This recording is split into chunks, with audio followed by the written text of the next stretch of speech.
उद्देश्य एवं मोर्चाबंदी में अंतर को जानने के बाद आइए अब हम नीतियाँ क्या होती हैं उनको जानते हैं। नीतियाँ वो अन्य योजनाएं होती हैं या वो विवरण या अंडरस्टैंडिंग्स होती हैं जिनके बेसिस पे कोई भी फर्म काम करता है। ये जो नीतियाँ होती हैं ये टॉप लेवल मैनेजर्स के द्वारा बनाई जाती हैं और फर्म के हर डिवीज़न और हर लेवल के लिए ये नीतियाँ जो होती हैं सेम होती हैं। अगर हम कुछ एग्जाम्पल्स लें तो इस तरह के एग्जाम्पल्स ले सकते हैं कि जैसे कुछ फर्म्स की नीतियाँ रहती हैं कि पहले पेमेंट ले लेते हैं और उसके बाद फिर प्रोडक्ट देते हैं। कुछ फर्म्स की नीतियाँ इस प्रकार होती हैं कि जो कच्चा माल आ रहा है या रॉ मटेरियल उनके प्रोडक्शन के लिए आ रहा है वो स्वदेशी चाहिए या विदेशी लेंगे, या अपने जो आउटपुट या जो अंतिम उत्पाद वो प्रोडक्ट बना रहे हैं उनका विक्रय वह स्वदेश में करेंगे या उनका विक्रय जो है वो विदेश में भी करेंगे। इसके अलावा कई ऐसी फर्म्स हैं जिनकी नीतियाँ इस प्रकार भी होती हैं कि अगर कोई उनका एम्प्लॉय 5 वर्ष से अधिक उस फर्म में काम करता है तो उनके लिए डिफरेंट फैसिलिटीज़ प्रोवाइड करती है, मतलब कि कुछ इस प्रकार के लोन्स भी प्रोवाइड करती हैं जिस पे वह कम ब्याज दर लेती हैं बैंकों की अपेक्षा। तो नीतियाँ हम इस तरह से कह सकते हैं कि उस तरह का निर्धारण होता है या अंडरस्टैंडिंग होती है या विवरण होता है जिसका डिसीजन या जिनका निर्धारण कौन करता है, जो टॉप लेवल मैनेजर्स करते हैं या मैनेजमेंट बनाता है। और वो क्या करते हैं, हर लेवल के लोगों के लिए या फर्म में हर लेवल पर हर डिपार्टमेंट पर सेम एप्लीकेबल होता है। तो बच्चों इस तरह से हमने नीतियों को जाना। आइए अब हम इनकी विशेषताओं को जानते हैं। इनकी विशेषता इस प्रकार है। नीतियाँ जो है सरल एवं स्पष्ट होनी चाहिए और नीतियाँ सतत एवं निरंतर जो है काम करती रहनी चाहिए या चलते रहनी चाहिए या निर्दिष्ट करती रहनी चाहिए। इसके बाद है नीतियाँ जो है उद्देश्यों पर आधारित होनी चाहिए, नीतियाँ लिखित रूप में भी होनी चाहिए और नीतियाँ उद्देश्यों की प्राप्ति के लिए मार्ग बताती हैं। तो इस प्रकार हम इसकी विशेषताओं को जानते हैं। अब नीतियों से होने वाले जो लाभ है यानी एडवांटेजेस को हम जानेंगे। तो नीतियों से क्या क्या लाभ हो सकते हैं। नीतियों से पहला लाभ इस प्रकार होगा कि यह जो है अधिकारों को निर्णय लेने में मार्गदर्शन करेगा। उसके बाद नीतियों से निर्णय की सीमा स्पष्ट होती है, कार्य में एक रूपता आती है, अधिकार सौंपना सरल हो जाता है, संगठनात्मक संघर्ष नहीं होता है और पूर्व निर्धारित होने के कारण इन पर तुरंत अमल किया जा सकता है जिससे समय और श्रम की बचत होती है। बच्चों अब नीतियों को जानने के बाद हम उद्देश्य और नीति के बीच के अंतर को जानेंगे और उद्देश्य और नीति के अंतर को जानते हुए हम व्यू रचना यानी स्ट्रैटेजी और नीति के अंतर को भी जानेंगे। उद्देश्य एवं नीति में अंतर, difference between objective and policy. चलिए पहला अंतर का आधार लेते हैं, अर्थ अर्थात मीनिंग। उद्देश्य का अर्थ जैसे हम जानते हैं कि वे अंतिम बिंदु हैं जिन्हें प्राप्त किया जाना चाहिए, और नीति यानी पॉलिसी का अर्थ क्या होगा कि नीति उद्देश्य प्राप्त करने का साधन होता है। दूसरा अंतर का आधार हम ले लेते हैं निर्धारण स्तर यानी लेवल ऑफ डिटर्मिनेशन। इसमें उद्देश्य में लिखा गया है कि उद्देश्य का निर्धारण प्रबंध के उच्चतम स्तर द्वारा किया जाता है और नीतियों का निर्धारण प्रबंध के सभी स्तरों द्वारा किया जाता है। तीसरा हम अगर अंतर का आधार लें साधन एवं साध्य, इट मीन्स एंड एंड, तो उद्देश्य जो है वो साध्य होते हैं और नीतियां जो होती हैं वो साधन होती हैं। चौथा अंतर का आधार अगर हम महत्व लें यानी इम्पोर्टेंस, तो उद्देश्य संगठन में अस्तित्व के लिए आधार का कार्य करते हैं, अतः ये अधिक महत्वपूर्ण होते हैं और नीतियां अपेक्षाकृत कम महत्वपूर्ण होती हैं। पांचवा अंतर का आधार क्षेत्र लें तो इनका क्षेत्र व्यापक होता है कि इनका उद्देश्य का, और नीतियों का जो क्षेत्र होता है अपेक्षाकृत संकुचित होता है, ये केवल पथ प्रदर्शन का कार्य करती हैं। छठवां अंतर का आधार हम उद्देश्य यानी ऑब्जेक्टिव लें तो उद्देश्य का जो उद्देश्य क्या होगा कि उद्देश्य यह निर्धारित करते हैं कि क्या करना है और नीतियों का उद्देश्य क्या होता है? नीतियों का उद्देश्य यह होता है या यह निर्धारण करना होता है कि कार्य कैसे किया जाना है। अंतिम जो है अंतर का आधार हम अवधि यानी पीरियड ले रहे हैं। उसमें उद्देश्य जो है दीर्घावधि और अल्पावधि दोनों हो सकती है, लेकिन जो नीतियां होती है नीतियों के लिए समय सीमा नहीं होती है। तो बच्चों इस तरीके से हमने उद्देश्य एवं नीति में अंतर को जाना। व्यूह रचना और नीति में अंतर, difference between strategy and policy. अंतर का आधार पहला हम योजना यानी प्लान लें तो व्यूह रचना की स्ट्रैटेजी क्या होगी? व्यूह रचना यानी स्ट्रैटेजी का अंतर का आधार हम योजना या प्लान, तो व्यूह रचना यानी स्ट्रैटेजी की योजना क्या होगी? यह व्यापक योजना है जिसमें कई चरण सम्मिलित हैं, और नीति यह पृथक योजना है। दूसरा अंतर का आधार हम उद्देश्य यानी पर्पस लेते हैं। व्यूह रचना में यह चुनौतीपूर्ण और अदृश्य समस्याओं को हल करने के लिए बनाई जाती है, और नीति का उद्देश्य क्या होता है? यह दैनिक कार्यों को करने के लिए बनाई जाती है।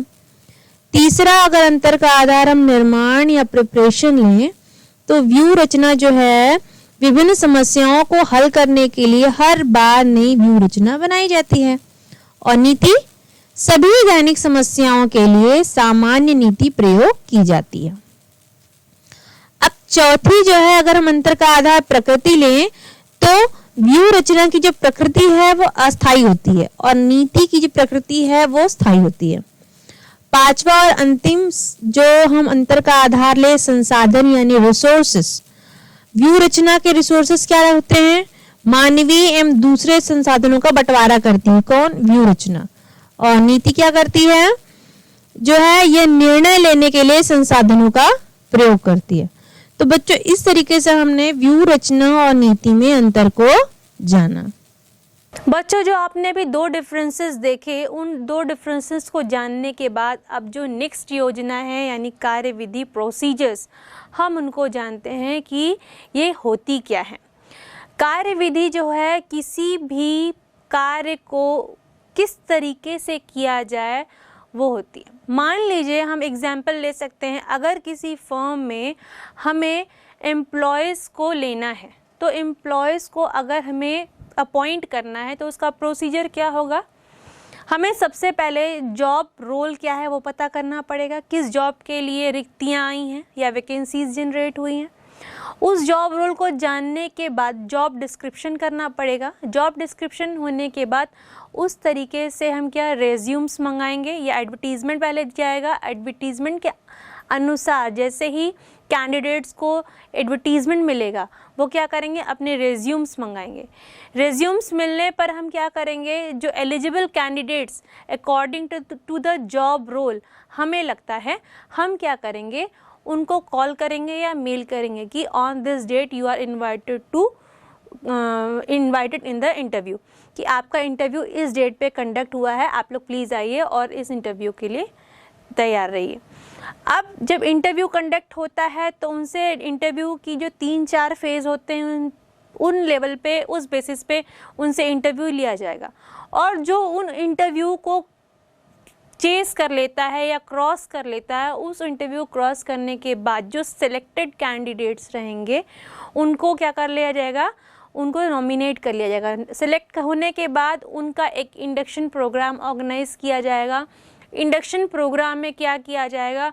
उनको जो है कार्यस्थल यानी फर्म से अवगत कराया जाएगा, वहाँ की डिफरेंट नीतियों से अवगत कराया जाएगा। साथ ही जो फर्म के उद्देश्य हैं, मिशन है, गोल है, ऑब्जेक्टिव्स हैं, सबके बारे में डिटेल बताया जाएगा। इसके बाद जो उनका ओरिजिनल जॉब रोल है या जॉब डिस्क्रिप्शन है, जिस पद पर बैठकर या जिस कार्य को उनको करना है उन्हें बताया जाएगा। तो बच्चों इस तरीके से हमने एक कार्यविधि समझी। तो हर कार्य को करने के लिए अपनी एक विशेष विधि है। तो इस तरीके से हम कार्यविधि के कॉन्सेप्ट को समझते हैं। यह कार्यविधि की योजना किस तरीके से कार्य करती है हमने जाना। आइए अब नीति तथा कार्यविधि के बीच के अंतर को जानते हैं। नीति एवं कार्यावधि में अंतर, difference between policy and procedures. पहला अंतर का आधार अर्थ यानी मीनिंग लें तो नीति नीति से आशय उन दिशा निर्देशों से है जो पूर्व निर्धारित लक्ष्यों की प्राप्ति में योगदान देते हैं। उसी तरह कार्यावधि यानी प्रोसीजर, उसका मीनिंग क्या है? उससे आशय उस प्रणाली से है जिसके द्वारा निश्चित कार्य को एक निश्चित क्रम में किया जाता है। दूसरा अंतर का आधार हम लेते हैं निर्धारण स्तर यानी लेवल ऑफ डिटर्मिनेशन। इसमें नीति का निर्धारण प्रबंध के सभी स्तरों द्वारा किया जाता है और कार्यविधि का निर्धारण प्रबंध के निम्न स्तरों द्वारा किया जाता है। तीसरा अंतर का आधार अगर हम योगदान यानी कंट्रीब्यूशन लें तो नीति उद्देश्यों की प्राप्ति एवं निर्णयन में योगदान करती है। उसी प्रकार कार्यविधि कार्यों के निष्पादन में योगदान करती है।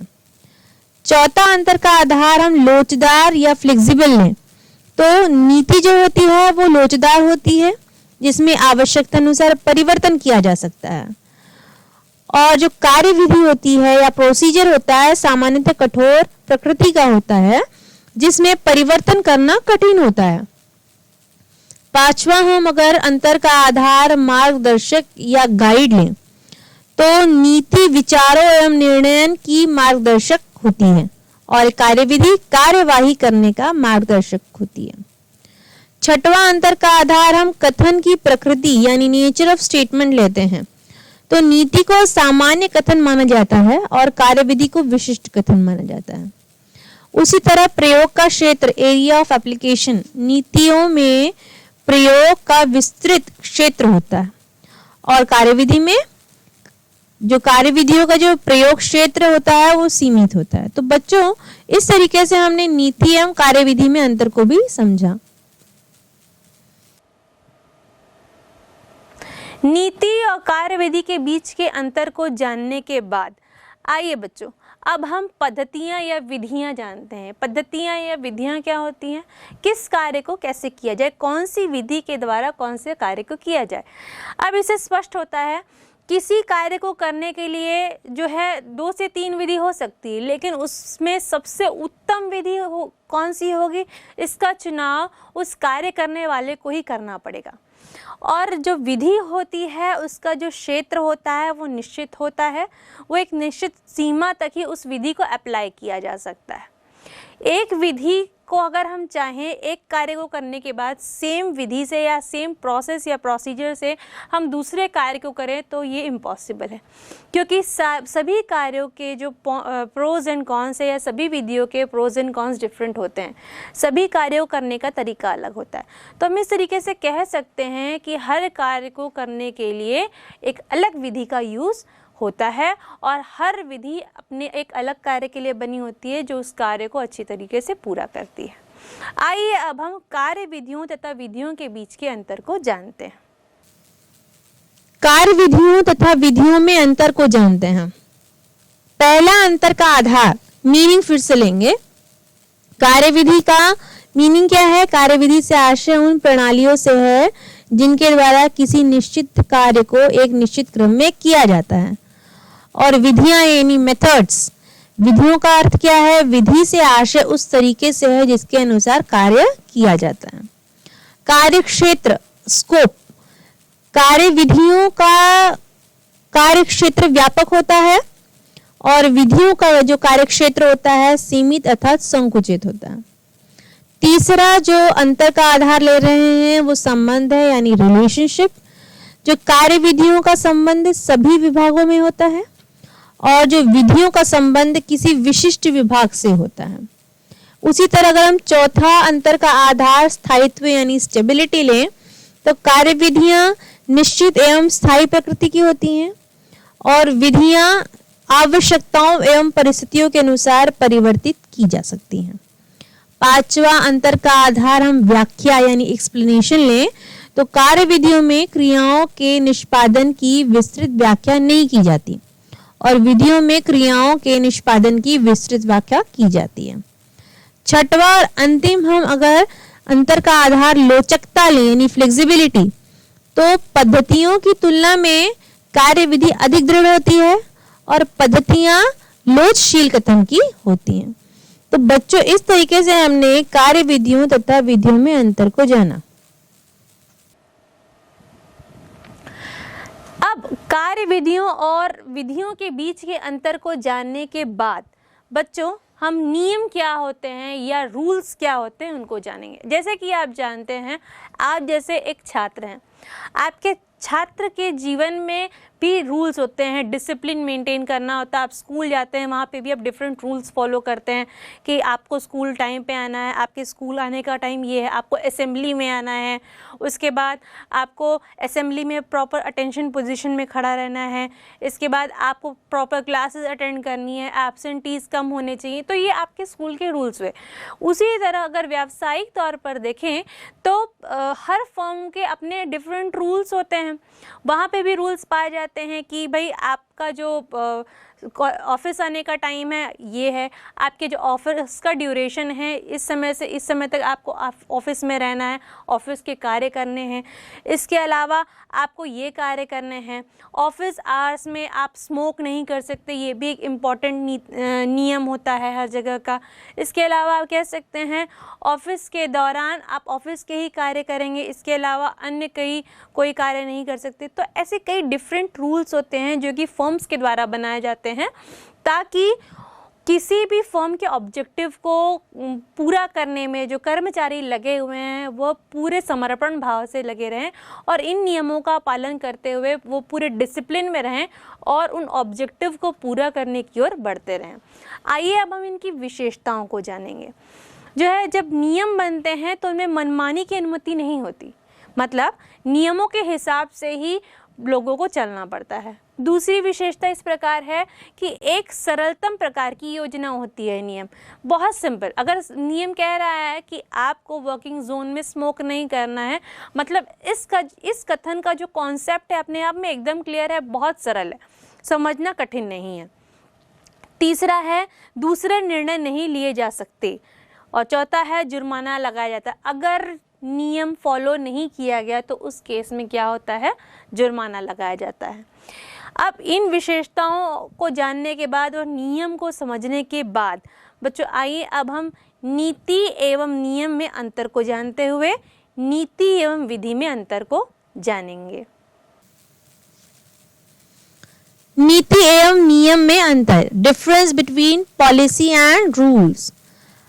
अब अंतर का आधार हम फिर से मीनिंग लेंगे पहला, और उस हिसाब से नीति से भी प्राय यानी पॉलिसी का मीनिंग इस तरह से होता है कि उस दिशा निर्देशों से है जो संस्था के पूर्व निर्धारित उद्देश्यों की प्राप्ति में योगदान करते हैं। नियम अर्थात रूल्स, नियम का मीनिंग क्या होगा, नियम विशेष विवरण होते हैं जिनके कार्य संपन्न किए जाते हैं। दूसरा अंतर का आधार है प्रकृति लेते हैं अर्थात नेचर। नीति सामान्य कथन होते हैं और नियम विशिष्ट कथन होते हैं। तीसरा अंतर का आधार फिर से लोच यानी फ्लेक्सिबिलिटी लेते हैं, तो नीतियां सामान्यतः लोचशील होती हैं और नियम क्या होते हैं, दृढ़ होते हैं और इनमें परिवर्तनों का कोई क्षेत्र नहीं होता है। चौथा अंतर का आधार प्रयोजन लेते हैं यानी पर्पस। नीति निर्णय लेने के लिए दिशा निर्देश होती है और नियम मानवीय व्यवहार को निर्देशित करता है।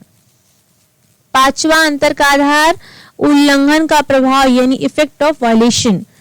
नीतियों के उल्लंघन के लिए कोई दंड नहीं है, लेकिन नियमों के उल्लंघन के लिए दंड दिया जाता है।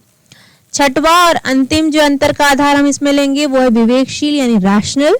तो नीति विवेकशील होती है जिसके निष्पादन में विवेक के उपयोग का अवसर मिलता है, लेकिन नियम के निष्पादन में विवेक के उपयोग करने का अवसर नहीं मिलता।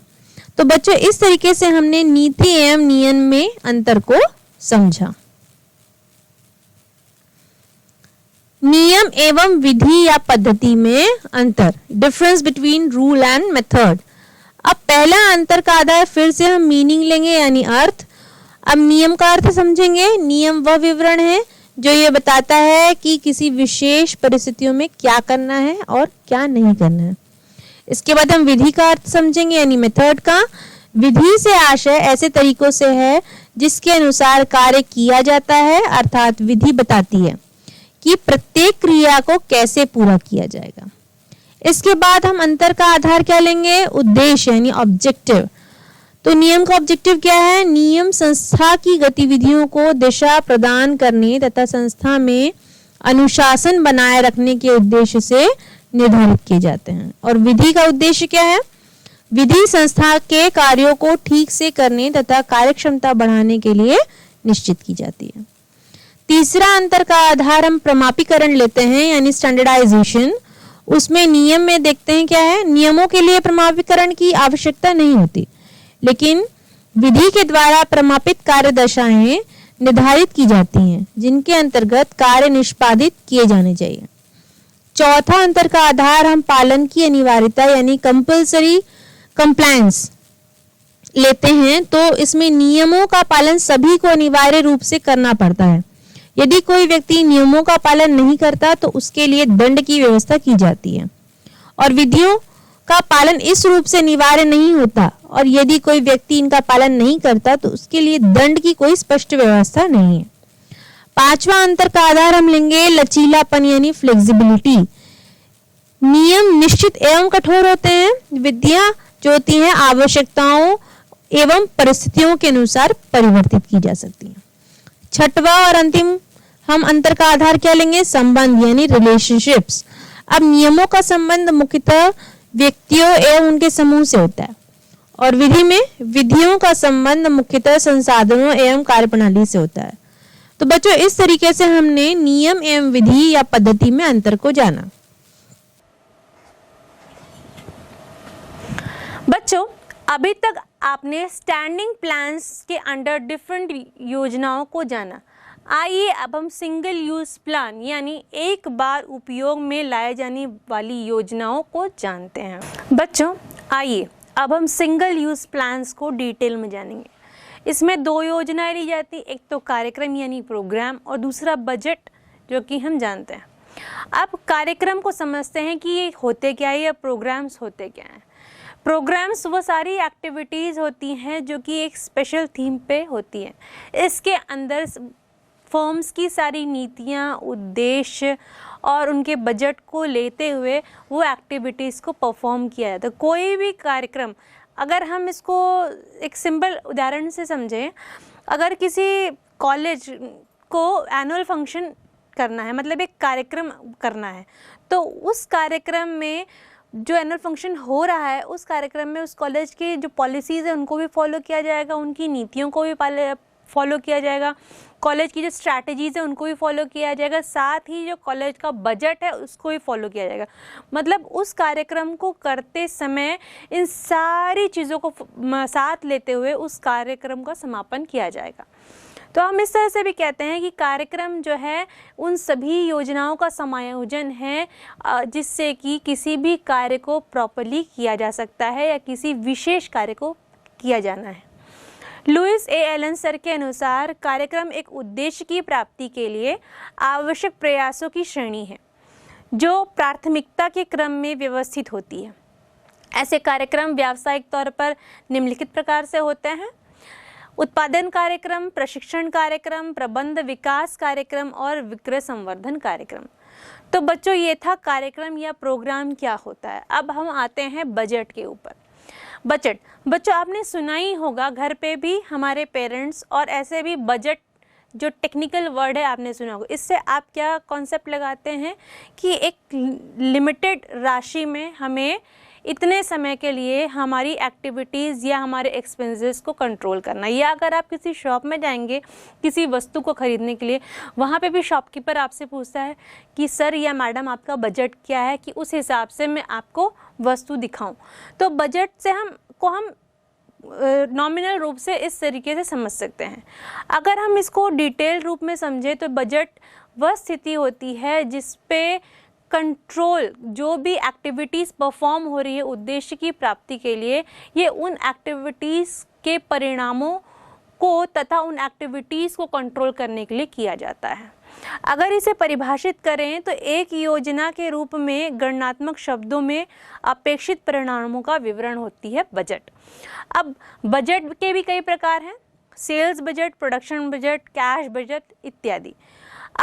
अब इनकी हम विशेषताओं को जानेंगे कि बजट की विशेषताएं क्या होती हैं। विशेषताएं कुछ इस प्रकार हैं। पहली विशेषता यह है कि ये योजनाओं का एक भाग होती है। दूसरा, बजट नियंत्रण का भी महत्वपूर्ण साधन होती है। तीसरा होता है बजट के द्वारा पूर्व निर्धारित व्यय की तुलना जो है वास्तविक व्यय से की जाती है। और अंतिम होता है कि बजट बनाने का उद्देश्य विभिन्न व्ययों को व्यवस्थित एवं नियंत्रित करना होता है। तो बच्चों, इस तरीके से आपने जो है वो कार्यक्रम और बजट को समझा। आइए अब हम बजट और पद्धति के बीच के अंतर को जानें। बजट तथा पद्धति में अंतर, difference between budget and method. इसमें जो डिफरेंसेस क्रिएट होंगे दो बेसिस पे क्रिएट होंगे। पहला है अर्थ और दूसरा है चयन। आइए देखते हैं। अर्थ के बेसिस अर्थात मीनिंग के बेसिस पे बजट और पद्धति में डिफरेंस। बजट का मीनिंग क्या है? बजट वांछित परिणामों के गणनात्मक विवरण होते हैं। और पद्धति यानी मेथड, पद्धति ऐसी योजनाओं के हैं जो कि यह तय करती हैं कि कार्यविधि में बताई गई विभिन्न क्रियाओं को कैसे पूरा किया जाएगा। और चयन यानी सिलेक्शन के बेसिस पे इनके बीच डिफरेंस समझते हैं। बजट में चयन का प्रश्न ही नहीं होता क्योंकि यह नियोजन एवं नियंत्रण का एक उपकरण है। उसी तरह किसी कार्य को करने की अनेक पद्धतियां हो सकती हैं। विस्तृत अध्ययन के बाद सर्वश्रेष्ठ पद्धति का चयन किया जाता है। तो बच्चों, ये था difference between budget and method. अब टाइप्स ऑफ प्लान्स को डिटेल स्टडी करने के बाद या जानने के बाद आइए हम प्लानिंग चैप्टर के सबसे लास्ट टॉपिक की ओर चलते हैं कि कोई भी प्लान करने से पहले किन बिंदुओं को जानना ज़रूरी है, या कह सकते हैं एक श्रेष्ठ नियोजन के लिए जो आवश्यक लक्षण होने चाहिए वो कौन से हैं। इंग्लिश में इसे कहते हैं characteristics of good planning. Sir Henry Fayol के अनुसार एक प्रभावी नियोजन उसे माना जाता है जिसमें निरंतरता होती है, एकता होती है, लोच होता है और परिशुद्धता होती है। तो आइए अब इस परिभाषा को फॉलो करते हुए हम कुछ कैरेक्टरिस्टिक्स को जानते हैं। पहला कैरेक्टरिस्टिक्स है सरलता, मतलब सिंप्लिसिटी। जो भी योजना बनाई जा रही है या प्लानिंग की जा रही है वो सिंपल होनी चाहिए ताकि उस प्लानिंग पे काम करने वाले लोगों के लिए वो इजीली अंडरस्टैंडेबल हो सके। मतलब जो लोग उस फॉर्म में उस प्लानिंग के अंडर काम कर रहे हैं उस प्लानिंग को आसानी से समझ सकें। इसके बाद इसकी जो दूसरा कैरेक्टरिस्टिक है वो इस तरीके है कि उद्देश्यपूर्ण यानी ऑब्जेक्टिव होना चाहिए। किसी भी प्लान के लिए एक ऑब्जेक्टिव का होना बहुत ज़रूरी है। बिना ऑब्जेक्टिव के प्लान्स पॉसिबल ही नहीं है, क्योंकि अगर ऑब्जेक्टिव ही नहीं होगा तो प्लानिंग किसकी होगी। तीसरा है मितव्ययिता यानी इकोनॉमिकल होना चाहिए।